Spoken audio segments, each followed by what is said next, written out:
जय Hind. Manufacturing industries के बारे में हम बात कर रहे थे। इससे पिछले वाले सेशन में हमने पढ़ा था एक तो व्हाट इज़ मैन्युफैक्चरिंग के बारे में, मैन्युफैक्चरिंग क्या होता है उसके बारे में अपन ने पढ़ा था। दूसरा हमने देखा था इंपॉर्टेंस ऑफ मैन्युफैक्चरिंग, और तीसरा हमने बात की थी क्लासिफिकेशन ऑफ इंडस्ट्रीज़ के बारे में। आज के सेशन से अपन पढ़ेंगे वेरियस इंडस्ट्रीज़ के बारे में, उनके जो भी मेन कैरेक्टरिस्टिक फीचर्स हैं उनके बारे में। आज के सेशन में हम पढ़ेंगे एग्रो बेस्ड इंडस्ट्रीज़ के बारे में। और ये हमें पता है एग्रो बेस्ड इंडस्ट्रीज़ क्या होती हैं। वो इंडस्ट्रीज़ जिनका रॉ मटेरियल एग्रीकल्चर से आता है उन्हें बुलाया जाता है एग्रो बेस्ड इंडस्ट्रीज़। जैसे कॉटन है, जैसे जूट है, जैसे सिल्क है, जैसे शुगर वगैरह है। जितनी भी ऐसी इंडस्ट्रीज़ हैं जिनका रॉ मटेरियल एग्रीकल्चर से आता है उनको बुलाया जाता है agro based industries. Agro based industries में जो सबसे मेन इंडस्ट्री है वो है टेक्सटाइल इंडस्ट्री। और टेक्सटाइल इंडस्ट्री हमारी आज से नहीं, पुराने टाइम से ही बड़ा सिग्निफिकेंट रोल प्ले करती है हमारे इकोनॉमी में, हमारे एम्प्लॉयमेंट जनरेशन में। टेक्सटाइल इंडस्ट्री अंग्रेज आए उससे पहले से बड़ी पॉपुलर थी। लार्ज स्केल पे टेक्सटाइल इंडस्ट्री में इंडस्ट्रियल प्रोडक्शन होता था। हमारे इंडस्ट्रियल प्रोडक्शन में पुराने टाइम से ही टेक्सटाइल इंडस्ट्री बड़ा सिग्निफिकेंटली कंट्रीब्यूट करती है। टेक्सटाइल इंडस्ट्री में एम्प्लॉयमेंट जनरेशन होता है। इनफैक्ट आज की डेट में भी हमारे कंट्री में लगभग 20 से लेके 21% एम्प्लॉयमेंट जनरेशन टेक्सटाइल इंडस्ट्री में होता है। और ये टेक्सटाइल इंडस्ट्री बहुत सिग्निफिकेंटली कंट्रीब्यूट करती है फॉरेन एक्सचेंज अर्निंग्स में। और आज से नहीं, पुराने टाइम से ही हमारी जो टेक्सटाइल्स हैं उनका विदेश के मार्केट्स में खूब सारा एक्सपोर्ट होता था और उसके बदले में हमें खूब सारा फॉरेन एक्सचेंज मिलता था। पुराने टाइम से ही हमारी ये जो टेक्सटाइल इंडस्ट्री है ये बेहद पॉपुलर रही है। इसके 2-3 चीज़ों में बड़े सिग्निफिकेंट कॉन्ट्रीब्यूशंस हैं। एक तो इंडस्ट्रियल प्रोडक्शन में, दूसरा एम्प्लॉयमेंट जनरेशन में, और तीसरा फॉरेन एक्सचेंज अर्निंग्स में। अच्छा, ये जो हमारी टेक्सटाइल इंडस्ट्री है ये इकलौती ऐसी इंडस्ट्री है हमारी कंट्री में जो कि सेल्फ रिलायंट है। सेल्फ रिलायंट का मतलब कि इसकी किसी और दूसरी इंडस्ट्री के ऊपर कोई भी डिपेंडेंट नहीं है। हमारे यहाँ पे रॉ मटेरियल से लेके हाई वैल्यू फिनिश्ड गुड्स तक सब कुछ मिलता है। टेक्सटाइल इंडस्ट्री अपने आप में सेल्फ रिलायंट इंडस्ट्री है हमारे कंट्री में। टेक्सटाइल इंडस्ट्री के कॉन्टेक्स्ट में 2-3 चीज़ें आप याद रख सकते हो। एक तो टेक्सटाइल इंडस्ट्री का बड़ा सिग्निफिकेंट कंट्रीब्यूशन है इंडस्ट्रियल प्रोडक्शन में, एम्प्लॉयमेंट जनरेशन में, और टेक्सटाइल इंडस्ट्री बड़ा सिग्निफिकेंटली कंट्रीब्यूट करती है हमारी फॉरेन एक्सचेंज अर्निंग्स में। ये जो टेक्सटाइल इंडस्ट्री है ये इकलौती ऐसी इंडस्ट्री है हमारी जो कि सेल्फ रिलायंट है, जो कि किसी और इंडस्ट्री के ऊपर डिपेंडेंट नहीं है। अगर मोटा मोटा देखें तो ये जो टेक्सटाइल इंडस्ट्री है ये फंक्शन कैसे करती है। ये फंक्शन करती है, पहले रॉ फाइबर चाहिए, फाइबर का प्रोडक्शन होता है, रॉ मटेरियल का प्रोडक्शन होता है। फिर वो जो फाइबर है उसकी स्पिनिंग की जाती है, उसमें से धागा निकाला जाता है, यार्न निकाला जाता है। फिर जो धागा निकलता है उसको वीव किया जाता है, उसको बुना जाता है, और बुनने के बाद उसकी डाइंग की जाती है, उस पर फिनिशिंग का काम किया जाता है, और फाइनली बनता है कोई टेक्सटाइल, कोई गारमेंट जिसको मार्केट में बेचा जाता है। ये मोटा मोटा तरीका है जैसे टेक्सटाइल इंडस्ट्री फंक्शन करती है। अच्छा, टेक्सटाइल इंडस्ट्री में भी कई सारी इंडस्ट्रीज़ हैं। सबसे पहले है कॉटन टेक्सटाइल्स। और पुराने टाइम से ही ये जो हमारी कॉटन टेक्सटाइल की इंडस्ट्री है ये बेहद पॉपुलर रही है। कॉटन टेक्सटाइल्स की डिमांड फॉरेन मार्केट्स में खूब होती थी और हमारे यहाँ से खूब सारा एक्सपोर्ट होता था। और पुराने टाइम में ये जितना भी कॉटन टेक्सटाइल का काम है ये होता था हैंड स्पिनिंग के थ्रू, ये होता था हैंडलूम वीविंग के थ्रू। मतलब पुराने टाइम में सारा कामकाज जो है वो हाथ से होता था। लेकिन अपने को पता है कि 1750s में यूरोप में शुरू हो गया इंडस्ट्रियल रिवोल्यूशन, नए नए इंडस्ट्रीज के लगने की शुरुआत हो गई। और 18th सेंचुरी के बाद में पावर लूम्स आ गए, मतलब इलेक्ट्रिसिटी से चलने वाले लूम्स आ गए। और जब ये पावर लूम्स आए तो इसकी वजह से हमारी जो ट्रेडिशनल इंडस्ट्री थी जो कि हाथ से चलती थी उसको नुकसान हुआ। क्यों नुकसान हुआ? बिकॉज पावर लूम्स की वजह से जो फैक्ट्रीज चल रही हैं, जो टेक्सटाइल्स का प्रोडक्शन हो रहा है वो कम रेट पे हो रहा है, वो रैपिडली हो रहा है, ज़्यादा प्रोडक्शन हो रहा है, और उसकी क्वालिटी भी थोड़ा बेहतर है। और इसके कंपैरिजन में जो हैंडलूम का प्रोडक्शन है उसकी कॉस्ट भी ज़्यादा है, वो उतना रैपिड रेट पे प्रोडक्शन भी नहीं कर सकते हैं, और उनकी क्वालिटी भी उतना बेहतर नहीं है। और इसकी वजह से क्या हुआ कि धीरे धीरे ये जो हमारी ट्रेडिशनल इंडस्ट्री है इसको नुकसान होने लगा, और इसकी जगह पे मिल मेड क्लोथ फ्रॉम इंग्लैंड जो है वो पॉपुलर होने लगा। बहुत सिंपल। अभी तक अपन ने क्या बात करी है? अपन ने बात ये की है कि पुराने टाइम से हमारी जो कॉटन टेक्सटाइल की इंडस्ट्री है वो बेहद पॉपुलर हुआ करती थी, और पुराने टाइम में सारा कामकाज हाथ से होता था। लेकिन 18 सेंचुरी के बाद में पावर लूम्स आ गए। जब पावर लूम्स आए, इलेक्ट्रिसिटी से ऑपरेट होने वाली मशीन्स आई, तो ये जो हमारी ट्रेडिशनल इंडस्ट्री है जो कि हाथ से फंक्शन करती थी उसको नुकसान हुआ, वो compete नहीं कर पाई। अच्छा, ये छोटा सा डब्बा दे रखा है, इसमें एक बड़ी इंपॉर्टेंट चीज़ है। हमारी पहली सक्सेसफुल टेक्सटाइल मिल कहाँ पे लगाई गई थी? मुंबई में लगाई गई थी। कब लगाई गई थी? 1854 में लगाई गई थी। इंपॉर्टेंट फैक्ट है, याद रखना, हमारी पहली सक्सेसफुल टेक्सटाइल मिल कहाँ पे लगाई गई? मुंबई में लगाई गई। कब लगाई गई? 1854 में लगाई गई। अच्छा, पहले तो हमारी जितनी भी टेक्सटाइल इंडस्ट्री थी वो दो जगह पे कॉन्सेंट्रेटेड थी, एक तो महाराष्ट्र और गुजरात। ज़्यादातर हमारी जितनी भी कॉटन टेक्सटाइल की इंडस्ट्रीज थी, फैक्ट्रीज थी, वो महाराष्ट्र और गुजरात में कॉन्सेंट्रेटेड थी। और उसके पीछे रीज़न है। रीज़न क्या है? एक तो availability of raw material. Maharashtra और गुजरात में कॉटन का खूब सारा प्रोडक्शन होता है, तो रॉ मटेरियल की अवेलेबिलिटी इन स्टेट्स में है। इस वजह से जितनी भी कॉटन इंडस्ट्री थी हमारी, वो कहाँ पे थी? महाराष्ट्र और गुजरात में। इसके अलावा महाराष्ट्र और गुजरात में लेबर की कोई दिक्कत नहीं थी। चीप और स्किल्ड लेबर जो है वो बड़ा इजीली मिल जाती थी। तीसरा, महाराष्ट्र और गुजरात में मार्केट की कोई कमी नहीं है।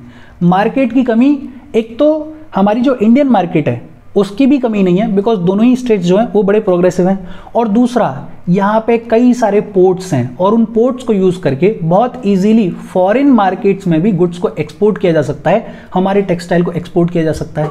तीसरा, ट्रांसपोर्ट की फैसिलिटी अवेलेबल है, और ट्रांसपोर्ट हर एक तरीके का, रेलवे बढ़िया, रोड्स बढ़िया, पोर्ट्स की फैसिलिटी बढ़िया, तो ट्रांसपोर्ट हर एक तरीके का अवेलेबल है। और फिर क्लाइमेट तो है ही, मॉइस्ट क्लाइमेट है, और मॉइस्ट क्लाइमेट चाहिए होता है कॉटन के प्रोडक्शन के लिए, कॉटन के कामकाज के लिए, और ये जो क्लाइमेट है ये फेवर करता है। तो इनिशियल ईयर्स में या अपने इनिशियल दौर में हमारी जितनी भी कॉटन इंडस्ट्री है वो महाराष्ट्र और गुजरात में कॉन्सेंट्रेटेड थी। उसके पीछे रीजंस क्या हैं? रॉ मटेरियल की अवेलेबिलिटी, लेबर की अवेलेबिलिटी, मार्केट की अवेलेबिलिटी, ट्रांसपोर्ट फैसिलिटीज की अवेलेबिलिटी, और मॉइस्ट क्लाइमेट की availability. Over the period of time ये देखने को मिला है कि आज भी हमारे यहाँ पे जो स्पिनिंग होती है, स्पिनिंग का मतलब जो धागा निकाला जाता है, यार्न निकाला जाता है, वो स्पिनिंग आज भी हमारी कहाँ पे लोकेटेड है? महाराष्ट्र, गुजरात और तमिलनाडु में। आज भी हमारी जो पूरी स्पिनिंग एक्टिविटी है वो कहाँ पे सेंट्रलाइज्ड है? वो सेंट्रलाइज्ड है महाराष्ट्र, गुजरात और तमिलनाडु में। But over the period of time ये देखने को मिला है कि वीविंग जो है वो डिसेंट्रलाइज होने लगी है। वीविंग, ये जो कढ़ाई बुनाई का काम है, वो डिसेंट्रलाइज होने लगा है। क्यों होने लगा है? बिकॉज वीविंग में चाहिए स्किल्स, वीविंग में चाहिए डिजाइनिंग की स्किल्स, और जिस इंसान के पास में स्किल्स हैं, जो इंसान डिजाइन करना जानता है, वो फिर वीविंग करने की शुरुआत कर देगा। तो जहां भी ऐसे लोग हैं, ऐसे वीवर्स हैं जिनके पास में स्किल्स हैं, अब वहां पे वीविंग होती है। लेकिन स्पिनिंग आज भी सेंट्रलाइज्ड है कहां पे? महाराष्ट्र, गुजरात और तमिलनाडु में। ये जो अपन ने चीज़ें छोड़ी हैं, इनको छोड़ा नहीं है। ये बेसिक बातचीत लिखी हुई है कि भाई बहुत सारे काम होते हैं, जैसे डाइंग का, डिज़ाइनिंग का, पैकेजिंग का, टेलरिंग का, स्विंग का, और ये जितने भी कामकाज हैं इनकी वजह से लोगों को खूब सारा एम्प्लॉयमेंट मिलता है। वो बेसिक चीज़ आप पढ़ सकते हो। देखो, अपन ने 2-3 बेसिक चीज़ें पढ़ी हैं। अपन ने क्या पढ़ा है? एक तो पुराने टाइम से ही कॉटन टेक्सटाइल की इंडस्ट्री हमारी बेहद पॉपुलर हुआ करती थी, लेकिन सारा काम हाथ से होता था। बट 18 सेंचुरी के बाद में जब पावर लूम्स आ गए, जब मशीन्स आ गई, तो हमारी ये जो इंडस्ट्रियल ट्रेडिशनल इंडस्ट्री है इसको नुकसान हुआ, क्योंकि ये इंडस्ट्री जो कि हाथ से ऑपरेट करती थी वो मिल मेड गुड्स के साथ में कंपीट नहीं कर पाई। फिर हमने देखा कि हमारी पहली सक्सेसफुल टेक्सटाइल मिल मुंबई में लगाई गई। कब लगाई गई? 1854 में लगाई गई।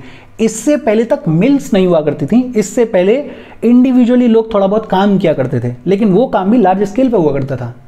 फिर अपन ने ये देखा कि अर्ली ईयर्स में ज़्यादातर हमारी जो कॉटन टेक्सटाइल की इंडस्ट्री थी वो 2 स्टेट्स में लोकेटेड थी, महाराष्ट्र और गुजरात में। क्यों? क्योंकि रॉ मटेरियल की अवेलेबिलिटी है, लेबर की अवेलेबिलिटी है, मार्केट अवेलेबल है, ट्रांसपोर्ट की फैसिलिटीज अवेलेबल है, और मॉइस्ट क्लाइमेट अवेलेबल है। मतलब एक इंडस्ट्री के लिए जो सारी चीज़ें चाहिए वो महाराष्ट्र और गुजरात में अवेलेबल थी। इसीलिए हमारी जितनी भी कॉटन टेक्सटाइल की इंडस्ट्री है वो महाराष्ट्र, गुजरात में लोकेटेड थी। आज की डेट में स्पिनिंग जो है हमारी, वो आज भी महाराष्ट्र, गुजरात और तमिलनाडु में लोकेटेड है, सेंट्रलाइज्ड है। लेकिन वीविंग जो है वो डिसेंट्रलाइज होने लग गई है according to skills and designs. India की अगर बात करें तो इंडिया वर्ल्ड क्लास है प्रोडक्शन इन स्पिनिंग में। स्पिनिंग के मामले में हमारा जो प्रोडक्शन है वो वर्ल्ड क्लास है।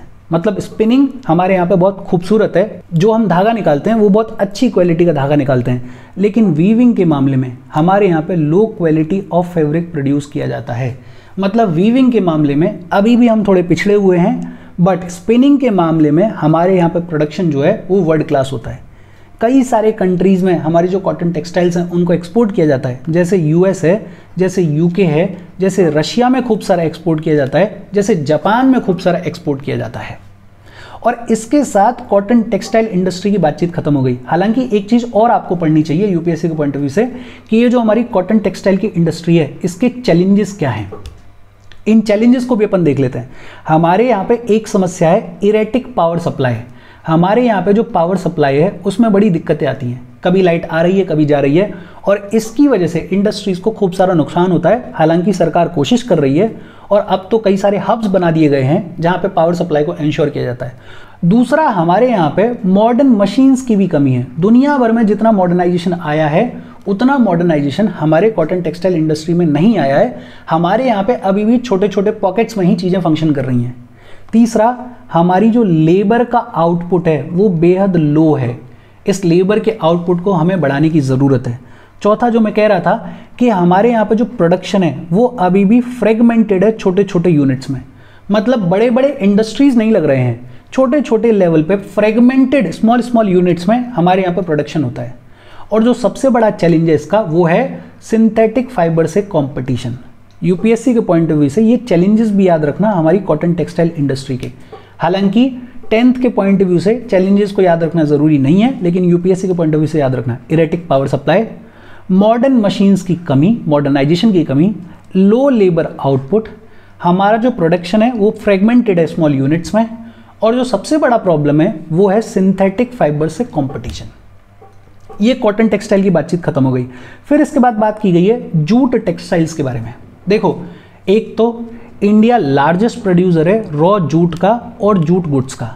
India is the largest producer of raw jute and jute goods, और हम सेकंड लार्जेस्ट एक्सपोर्टर हैं after Bangladesh. Bangladesh largest exporter है जूट टेक्सटाइल्स का, हम सेकंड नंबर पे आते हैं। हमारे यहाँ पे जितनी भी जूट टेक्सटाइल्स हैं वो ज़्यादातर लोकेटेड हैं वेस्ट बंगाल में। कहाँ पे? वेस्ट बंगाल में, मेनली हुगली रिवर का जो किनारा है उसके आसपास लोकेटेड है। जैसे कॉटन टेक्सटाइल्स हमारे पुराने टाइम पे कहाँ पे कॉन्सेंट्रेटेड थे? महाराष्ट्र और गुजरात में। वैसे ही हमारे जो जूट टेक्सटाइल्स हैं वो ज़्यादातर कहाँ पे लोकेटेड हैं? वेस्ट बंगाल में, और वेस्ट बंगाल में भी हुगली रिवर के बैंक पे। और ये हुगली रिवर के बैंक पे क्यों लोकेटेड है उसके भी रीजंस हैं। रीजंस बड़े सिंपल हैं। एक तो जितने भी जूट प्रोड्यूसिंग एरियाज हैं वो इसी रीजन के आसपास लोकेटेड हैं, मतलब अवेलेबिलिटी ऑफ रॉ मटेरियल यहाँ पे बहुत अच्छी है। दूसरा, जूट को प्रोसेस करने के लिए पानी बहुत सारा चाहिए, और हुगली रिवर में पानी की कोई कमी है नहीं, तो सफिशिएंट वाटर अवेलेबल है प्रोसेसिंग के लिए। तीसरा, बंगाल में भी ट्रांसपोर्ट की फैसिलिटीज़ बहुत अच्छी हैं, रोड्स हैं, रेलवेज हैं, और पोर्ट भी है। पोर्ट की अवेलेबिलिटी है तो बाहर के मार्केट्स में भी एक्सपोर्ट किया जा सकता है। फिर इसके अलावा चीप लेबर की अवेलेबिलिटी है। एक तो पास में बिहार है, वो एक रीज़न। दूसरा, वेस्ट बंगाल खुद भी, वहाँ पे खूब सारी चीप लेबर अवेलेबल है। और इसके अलावा कोलकाता जो है वो बड़ा लंबा चौड़ा मार्केट है, अर्बन बेस है, तो खूब सारे जूट प्रोडक्ट्स की डिमांड की जाती है, अर्बन बेस की अवेलेबिलिटी। वही सारी चीज़ें जो महाराष्ट्र और गुजरात के लिए यहाँ पे सिग्निफिकेंट हैं, वही सारी चीज़ें वेस्ट बंगाल के केस में, जूट टेक्सटाइल के केस में सिग्निफिकेंट हैं। जूट का प्रोडक्शन खूब होता है तो रॉ मटेरियल की अवेलेबिलिटी वेस्ट बंगाल में खूब है।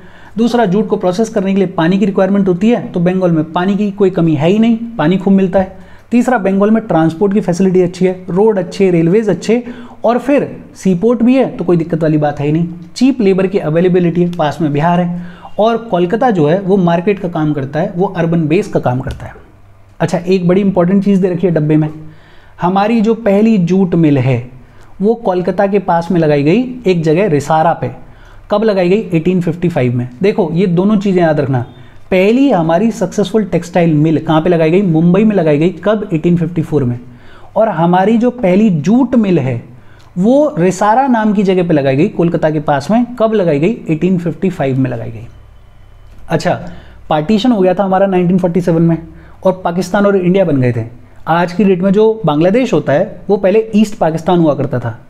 हमारी जो ज़्यादातर जूट मिल्स हैं वो चली गई थी आज के बांग्लादेश में, और इसीलिए बांग्लादेश आज की डेट में टेक्सटाइल्स की मार्केट में बेहद आगे है हमसे। अब तो खैर स्थिति खराब चल रही है बिकॉज इतना अनरेस्ट चल रहा है वहाँ पे, लेकिन जनरल अगर देखें तो बांग्लादेश काफ़ी आगे है हमसे टेक्सटाइल्स के मार्केट में। अपन ने बात की है जूट टेक्सटाइल्स के बारे में। एक तो ये देखा कि इंडिया लार्जेस्ट प्रोड्यूसर है रॉ जूट का और जूट गुड्स का। दूसरा हमने बात करी कि एक्सपोर्ट के मामले में हम सेकंड नंबर पे हैं, पहले नंबर पे कौन है? बांग्लादेश है। हमारे यहाँ पे जितनी भी जूट टेक्सटाइल्स की मिल्स हैं वो कहाँ पर लोकेटेड है? वेस्ट बंगाल में, और वो भी हुगली रिवर के बैंक्स पे। रीज़न क्या है यहाँ पे लोकेटेड होने का? एक तो जूट प्रोड्यूसिंग एरियाज जितने भी हैं वो आसपास ही लोकेटेड है। शायद ये लिखा भी होगा, हाँ लिखा हुआ है, factors responsible for the location in the Hooghly basin. एक तो जितने भी जूट प्रोड्यूसिंग एरियाज हैं वो आसपास लोकेटेड है। दूसरा वाटर ट्रांसपोर्ट अवेलेबल है, तो ट्रांसपोर्ट की फैसिलिटी अवेलेबल है। रोड्स बढ़िया हैं, रेलवेज बढ़िया हैं, वाटरवेज बढ़िया हैं। इसके अलावा रॉ जूट को प्रोसेस करने के लिए पानी बहुत चाहिए, और यहाँ पे पानी की अवेलेबिलिटी में कोई दिक्कत है ही नहीं। फिर वेस्ट बंगाल में चीप लेबर की अवेलेबिलिटी है, पास में बिहार है, उड़ीसा है, यूपी है, वहाँ से भी लेबर मिल जाती है। और कोलकाता जो है वो अर्बन बेस का काम करता है, वो मार्केट का काम करता है। ये जूट टेक्सटाइल्स की बातचीत हो गई। फिर इसके बाद बात की गई है शुगर इंडस्ट्री के बारे में। शुगर इंडस्ट्री को भी अपन पढ़ लेते हैं, छोटा सा टॉपिक है। देखो इंडिया जो है वो सेकंड लार्जेस्ट प्रोड्यूसर है वर्ल्ड में शुगर का। शुगर का सेकंड लार्जेस्ट प्रोड्यूसर है इंडिया, लेकिन गुड़ और खांडसारी के मामले में India is the largest producer. गुड़ तो आप जानते होंगे, खांडसारी, खांड बोलते हैं हमारे यहाँ पे, तो रीजनली आपके यहाँ पे क्या बोलते हैं मुझे पता नहीं। खांडसारी भी एक फॉर्म का गुड़ ही होता है, लेकिन वो क्रश्ड गुड़ होता है। अपने को सिंपल याद रखना है कि इंडिया सेकंड लार्जेस्ट प्रोड्यूसर है शुगर का, दूसरे नंबर पे लार्जेस्ट प्रोड्यूसर है शुगर का, लेकिन गुड़ और खांडसारी के मामले में India is the largest producer. Basic simple चीज है। अच्छा, शुगर की इंडस्ट्री में रॉ मटेरियल जो होता है वो बल्कि होता है। शुगर की इंडस्ट्री में जो रॉ मटेरियल होता है वो बल्कि होता है, भारी होता है। भाई जो गन्ना होता है वो भारी होता है, और अगर इस गन्ने को एक जगह से दूसरी जगह पे कैरी किया जाए तो इसका जो सुक्रोज कंटेंट होता है, इसका जो शुगर कंटेंट होता है वो रिड्यूस हो जाता है। इसको आप ऐसे समझ सकते हो कि गन्ना आप लेकर आओ और उसको 4-6 दिन के लिए छोड़ दो। 4-6 दिन में आप देखोगे कि वो जो गन्ना है वो सूखने की शुरुआत कर देता है। क्यों सूखता है वो? बिकॉज उसका जो सुक्रोज कंटेंट है वो रिड्यूस होने लग जाता है। एक तो बल्कि, ऊपर से ज़्यादा दिन अगर स्टोर करेंगे तो सुक्रोज कंटेंट जो वो रिड्यूस होने लग जाएगा।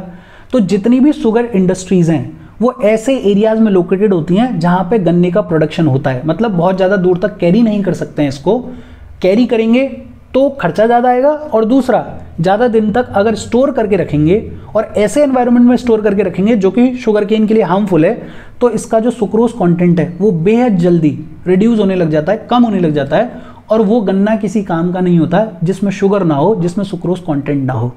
ज़्यादातर जो मिल्स हैं पुराने टाइम से वो यूपी और बिहार में लोकेटेड होती थी। यूपी बिहार के अलावा महाराष्ट्र में, कर्नाटका में, तमिलनाडु में, आंध्र प्रदेश में, गुजरात में, पंजाब में, हरियाणा में, मध्य प्रदेश में भी लोकेटेड है। लेकिन 60% मिल्स हमारी लगभग 2 स्टेट्स में लोकेटेड हैं, यूपी और बिहार में। और उसका रीज़न है बिकॉज गन्ने का जो ज़्यादातर प्रोडक्शन है वो पुराने टाइम में यूपी और बिहार में ही होता था। लेकिन अब ये देखने को मिल रहा है कि ये जो शुगर मिल्स हैं, ये जो शुगर इंडस्ट्री है वो धीरे धीरे शिफ्ट कर रही है, और अब वो शिफ्ट कर रही है सदर्न स्टेट्स की साइड में, वेस्टर्न स्टेट्स की साइड में, स्पेशली महाराष्ट्र में जाके शिफ्ट हो रही है। अच्छा, शिफ्ट क्यों हो रही है? बिकॉज महाराष्ट्र, सदर्न स्टेट्स, यहाँ पे जो गन्ना होता है उसका जो सुक्रोज कंटेंट होता है वो हाई होता है। यूपी बिहार में जो गन्ना होता है उसका सुक्रोज कंटेंट उतना हाई नहीं होता। इसके कंपैरिजन में सदर्न स्टेट्स और वेस्टर्न स्टेट्स में जो गन्ना होता है उसका सुक्रोज कंटेंट हाई होता है। और गन्ने की इंडस्ट्री में बेसिक सिंपल चीज़ क्या है? वो गन्ना चाहिए जिसका सुक्रोज कंटेंट हाई हो। तो एक तो वहाँ पर जो शुगर केन हो रहा है सदर्न स्टेट्स में, वेस्टर्न स्टेट्स में, उसका सुक्रोज कंटेंट हाई है, इसलिए इंडस्ट्रीज अब जो हैं वो महाराष्ट्र की तरफ शिफ्ट हो रही हैं, वो सदर्न और वेस्टर्न स्टेट्स की तरफ शिफ्ट हो रही हैं। दूसरा, ये जितने भी सदर्न और वेस्टर्न स्टेट्स हैं यहाँ पे कोस्ट का मॉडरेटिंग इफेक्ट रहता है। मतलब यहाँ पे ना तो बहुत ज़्यादा गर्मी पड़ती और ना बहुत ज़्यादा सर्दी पड़ती, और इसकी वजह से यहाँ पे रिलेटिवली कूलर क्लाइमेट रहता है, ठंडा क्लाइमेट रहता है। और ठंडा क्लाइमेट रहता है, इसकी वजह से गन्ना जो है वो थोड़े लंबे टाइम तक सर्वाइव कर पाता है, लॉन्गर क्रशिंग सीजन मिल जाता है। यूपी बिहार में गर्मी बहुत रहती है, और गर्मी में गन्ने को अगर स्टोर करके रखा जाए तो उसका सुक्रोज कंटेंट बहुत जल्दी रिड्यूस होता है। बट ये जितने भी सदर्न और वेस्टर्न स्टेट्स हैं वहाँ पे रिलेटिवली कूलर क्लाइमेट होता है, और इसकी वजह से गन्ने को थोड़े लंबे टाइम तक स्टोर करके रखा जा सकता है तो लॉन्गर क्रशिंग सीजन मिल जाता है। अच्छा, ये जो शुगर इंडस्ट्री है it is seasonal in nature. Seasonal है भाई, जब गन्ने का प्रोडक्शन होगा तभी ये इंडस्ट्री फंक्शन करेगी, बिकॉज गन्ने को बहुत ज़्यादा लंबे टाइम तक स्टोर करके रखा नहीं जा सकता है। एक बार फिर से देख लेते हैं शुगर इंडस्ट्री में अपन ने क्या बात करी। एक तो हमने बात ये की कि शुगर के मामले में India is the second largest producer, लेकिन गुड़ और खांडसारी के मामले में India is the largest producer. दूसरा अपन ने देखा कि शुगर इंडस्ट्री में जो रॉ मटेरियल होता है वो बल्की होता है। बेसिकली शुगर केन जो है वो बल्की होता है, तो इसको ट्रांसपोर्ट अगर किया जाएगा तो कॉस्ट ज़्यादा आएगी, तो ट्रांसपोर्ट करना इसको फिजिबल नहीं है। दूसरा, इसको ज़्यादा दिन तक स्टोर भी नहीं किया जा सकता है, बिकॉज अगर ज़्यादा दिन तक स्टोर करोगे तो इसका जो सुक्रोज कंटेंट है वो रिड्यूस होने लग जाएगा, वो कम होने लग जाएगा। पुराने टाइम पे ज़्यादातर जो शुगर मिल्स हैं वो यूपी और बिहार में लोकेटेड थी, लेकिन अब शिफ्ट देखने को मिल रहा है और शुगर मिल्स जो है वो सदर्न और वेस्टर्न स्टेट्स की तरफ जा रही हैं, स्पेशली महाराष्ट्र में जा रही हैं। क्यों जा रही हैं? बिकॉज सदर्न और वेस्टर्न स्टेट्स में जो गन्ना होता है उसका सुक्रोज कंटेंट हाई होता है, मतलब बेहतर शुगर केन वहाँ पे प्रोड्यूस होता है, और दूसरा कूलर क्लाइमेट की वजह से लंबे टाइम तक गन्ने को स्टोर किया जा सकता है, लॉन्गर क्रशिंग सीजन मिल जाता है। ये जो शुगर इंडस्ट्री है it is seasonal in nature. जब गन्ने का प्रोडक्शन होगा तभी शुगर मिल्स ऑपरेट करेंगी, बिकॉज गन्ने को ज़्यादा दिन तक स्टोर करके रखा नहीं जा सकता है। और इसके साथ ये जितनी भी टेक्सटाइल इंडस्ट्री है और जितनी भी एग्रो बेस्ड इंडस्ट्रीज हैं उनकी बातचीत खत्म हो गई। अगले सेशन में अपन पढ़ेंगे मिनरल बेस्ड इंडस्ट्रीज के बारे में। यहाँ तक कोई डाउट हो तो कमेंट करके पूछ लेना, और जाने से पहले वीडियो पे लाइक के बटन को दबा दो, शेयर कर दो अपने सोशल मीडिया हैंडल्स पे, और चैनल को सब्सक्राइब कर लो। Thank you very much.